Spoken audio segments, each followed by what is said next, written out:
Helicopter company चाहिँ मैले हजुरलाई भनिहालेँ, मैले पनि कुरा गर्छु होइन उहाँहरूसँग पनि। अब यसमा टिमहरू पठाउनु के भयो होइन। सबसे समस्या चाहिँ अब जुन चाहिँ यो हाई रिस्क जोन एरियाहरूमा चाहिँ तपाईँको डेटा छैन कि, डेटा परिपक्व छैन। किन हामी पनि पहिला डिजास्टरमा जाँदाखेरि तपाईँको डेटा नभएर समस्या हुन्थ्यो, कहाँ कतिजना के बसिरहेको छ को बसिरहेको छ थाहा नै छैन। सो यसमा चाहिँ वडाहरूले चाहिँ जुन चाहिँ एरियामा हाई रिस्क जोन भनेर तपाईँहरूले बताउनु भएको छ त्यो एरियाको चाहिँ डेटा चाहियो। कति मान्छे छ त्यहाँ, कतिजना त्यहाँ प्रभावित हुनसक्छ, बुढा कति छ, बच्चा कति छ, को हिँड्नु नसक्ने मान्छे छ कि, को विल चेयरमा छ कि। किन विल चेयरमा भएको बुढा वृद्धहरू पनि तपाईँको हिँड्नु सक्दैनन् अनि उनीहरू चाहिँ तपाईँको त्यहीँ हुन्छन् क्या। यो चाहिँ हामीले ग्राउन्ड टु रियालिटी तपाईँहरूलाई बताएको होइन।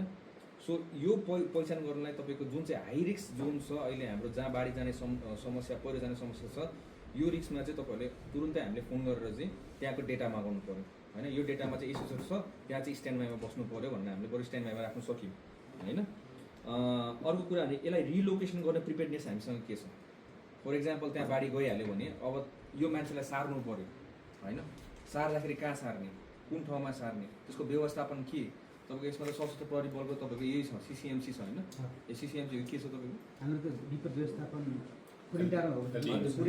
विपद व्यवस्थापन त्यो मध्येमा एउटा बुदा छ जहाँ चाहिँ तपाईँको रिलोकेसनको उयो छ क्या, आइडिया छ क्या। त्यो कसरी रिलोकेसन गर्ने, कहाँ राख्ने अनि कसरी त्यसलाई सेनिटाइजेसनदेखि लिएर तपाईँको रिहेबिलिटेसनसम्म कसरी गर्ने भन्ने एउटा आइडिया छ होइन। त्यसलाई चाहिँ इम्प्लिमेन्टेसनमा हामी जानु पऱ्यो होइन। त्यो भएपछि तपाईँको एटलिस्ट बाढी आइहाल्यो भने नि यो मान्छेहरूलाई दुःख पाउँदैन, उहाँहरूलाई ठाउँमा राख्न सकिन्छ होइन। सुरुमा प्रिपेयर्डनेस भएपछि बल्ल त्यसपछि राहत पाउँछ। फर्स्ट कुरा त रेस्क्यु गर्नु पऱ्यो होइन। रेस्क्यु गर्नलाई तपाईँको यो एउटा गर्ने चाहिँ सजिलो हुन्छ हामीलाई। अनिको तपाईँको यो जुन चाहिँ पानीको बहाव बढ्दैछ भने अब हामीले आज अब यो बागमतीमा तपाईँको यो रेड जोन आइसक्यो होइन।